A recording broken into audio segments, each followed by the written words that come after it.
Hey guys, just want to make a quick video on the Ganzo Firebird FB760. This has got carbon fiber laminate over G10 scales, features a ball bearing pivot and an axis lock.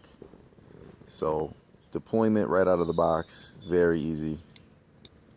I can do this while I'm holding the camera here. Not really an axis lock guy, but when you combine it with a ball bearing pivot, man, it's so smooth. Don't keep your finger in the way, otherwise you got yourself a little guillotine.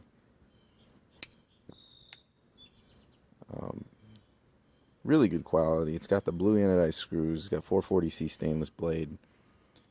If you're a fan of the other Ganzo models with the carbon fiber scales, this one's just gonna open a little bit better right out of the box. You won't need to break it in. And overall, it's got really nice design, good jimping. Backspacer is really nice. The blade centering is on point.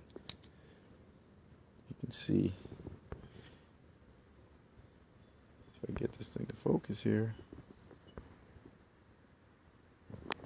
it's apparently not working.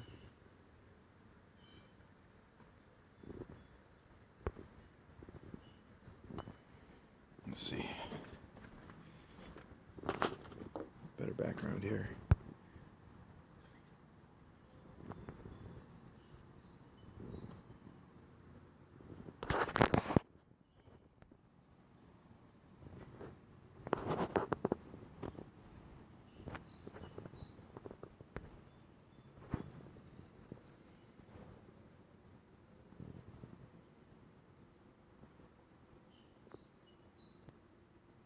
Pretty much dead centered.